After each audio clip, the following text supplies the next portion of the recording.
दोस्तों, हमारे जीवन में दुख और सुख आते रहते हैं। हम सोचते हैं कि हम कुदरत के नियम को तोड़ के हम खुश हो जाएं, लेकिन ऐसा कभी नहीं हो सकता। हम कुदरत के नियम को तोड़कर कभी खुश नहीं हो सकते।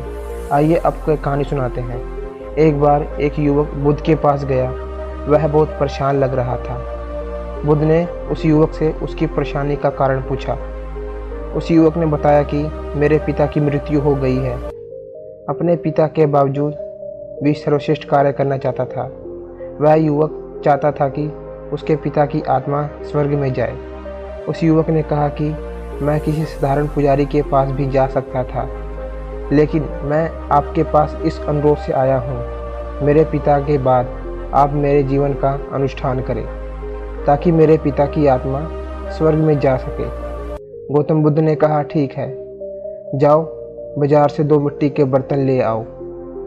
साथ में कुछ कंकड़ और मक्खन भी ले आना, बर्तन में भरने के लिए। युवक बाजार गया और जैसा गौतम बुद्ध ने कहा, उसने बिल्कुल वैसा ही किया। वह मिट्टी का बर्तन ले आया और मक्खन भी ले आया। उसने सोचा कि यह मेरे पिता की आत्मा की शांति के लिए हो रहा है। बुद्ध ने उस लड़के को नदी के किनारे बुलाया और कहा, एक घड़े में मक्खन भर दो और दूसरे घड़े में कंकड़, और इन्हें पूरी तरह कपड़े में बंद करके पानी में डाल दो। उस युवक ने बिल्कुल ऐसा ही किया। उसने दोनों बर्तनों को कपड़े में पूरी तरह बंद कर दिया। फिर गौतम बुद्ध ने कहा, तुम इनको पानी में रख दो।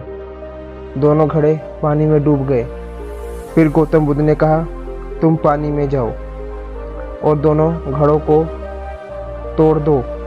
उस युवक ने सोचा कि मेरे पिता के अनुष्ठान के लिए वह पानी में गया और दोनों बर्तनों को तोड़ दिया। घड़े में से मक्खन ऊपर आ गया और दूसरे घड़े में कंकड़ थे, वह कंकड़ नीचे डूब गए। तब गौतम बुद्ध ने कहा, जाओ पुजारियों को बुला लाओ।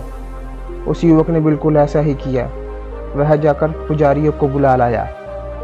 फिर गौतम बुद्ध ने पुजारियों से कहा, तुम सभी प्रार्थना करो कि यह पत्थर पानी में नीचे डूब जाए, पानी के नीचे डूब जाए, ताकि इस युवक के पिता का अनुष्ठान हो सके, इस युवक के पिता की आत्मा स्वर्ग में जा सके। उस युवक ने कहा, क्या आप मजाक कर रहे हैं? पत्थर कैसे पानी से नीचे जा सकता है? वह भारी होता है। यह प्रकृति के नियम के खिलाफ है। पत्थर ऊपर नहीं आ सकता, वह भारी होते हैं। मक्खन हल्का होता है, इसलिए वह ऊपर आ गया, लेकिन पत्थर ऊपर नहीं आ सकता। यह प्रकृति के नियम के खिलाफ है। बुद्ध ने कहा, तुम प्रकृति के बारे में इतना ही कुछ जानते हो, फिर भी तुम नियम को समझना नहीं चाहते। अगर तुम्हारे पिता ने मक्खन की तरह अच्छे काम किए होंगे तो वह मक्खन की तरह ऊपर रहेंगे। अगर तुम्हारे पिता ने पत्थर की तरह बुरे काम किए होंगे तो वह पत्थर की तरह नीचे रहेंगे।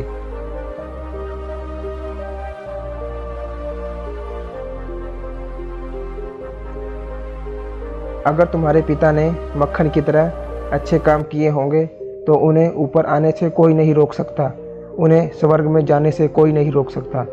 अगर तुम्हारे पिता ने पत्थर की तरह बुरे काम किए होंगे तो उन्हें नीचे जाने से कोई नहीं रोक सकता। यह प्रकृति का नियम है। हमारी कठिनाई यह है कि हम सोचते हैं कि कुछ अदृश्य है।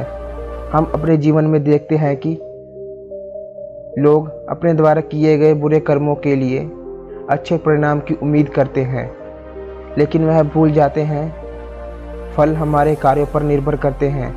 इसलिए हमें जीवन में अच्छे कर्म करने चाहिए ताकि परिणाम भी अच्छा मिले।